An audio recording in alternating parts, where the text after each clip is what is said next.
ধেয়ে আসছে দুটি ঘূর্ণিঝড়, বাংলাসহ 18টি রাজ্যে তাণ্ডব দেখাবে প্রকৃতি।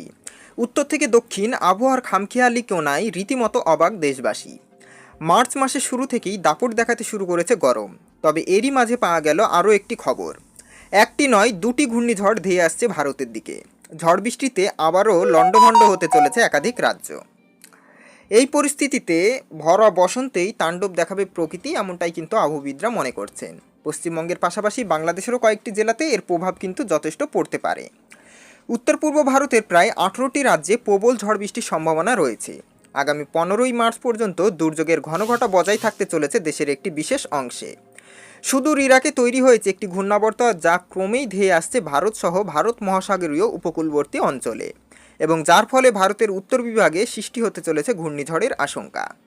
ভারতীয় আবহবিদ আইএমডির পক্ষ থেকে জানানো হয়েছে, জম্মু ও কাশ্মীর, বিহার এবং পশ্চিমবঙ্গ সহ 18টি রাজ্যের জন্য বৃষ্টির সতর্কতা জারি করেছে।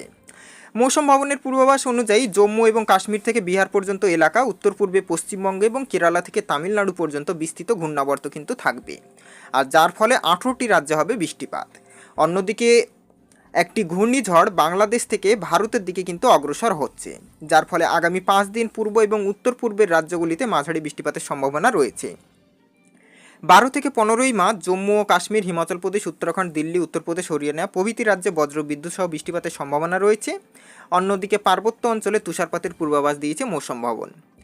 অন্যদিকে 13ই মার্চ থেকে বিহার, ঝাড়খণ্ড, পশ্চিমবঙ্গ, অসম, ত্রিপুরা, মণিপুর, নাগাল্যান্ড, মিজোরাম, মেঘালয় এবং বাংলাদেশের উত্তর এবং দক্ষিণের কয়েকটি জেলায় বৃষ্টিপাত হবে বলে জানিয়েছে হাওয়া অফিস। অরুণাচল প্রদেশ, সিকিম, উত্তরবঙ্গের পার্বত্য অঞ্চলে তুষারপাতের পূর্বাভাস জারি করা হয়েছে। একই সঙ্গে এই সময়কালে দক্ষিণ ভারতীয় রাজ্যগুলির বৃষ্টিপাতের সম্ভাবনা রয়েছে। তামিলনাড়ু এবং কেরালায় ভারী বৃষ্টিপাতের পূর্বাভাস জারি করেছে হাওয়া অফিস। মোটের ওপর আগামী দিনে কিন্তু ভারী বৃষ্টিপাতের সম্ভাবনার পাশাপাশি এ মাসের শেষের দিকে কালবৈশাখী সহ ভারী ঝড় বৃষ্টির সম্ভাবনা কিন্তু লক্ষ্য করা যাচ্ছে, যেটা আবহবিদরা কিন্তু আগে থেকেই কিছুটা অনুমান করতে পারছে। আপনারা কোন জেলা থেকে দেখছেন অতি অবশ্যই কমেন্ট বক্সে লিখে জানাবেন, এবং আমার ভিডিওটি ভালো লেগে থাকলে সকলের মাধ্যমে শেয়ার করে দেখার সুযোগ করে দেবেন, এবং চ্যানেলে কেউ নতুন হয়ে থাকলে চ্যানেলটিকে সাবস্ক্রাইব করে পাশে থাকবেন। So thanks for watching.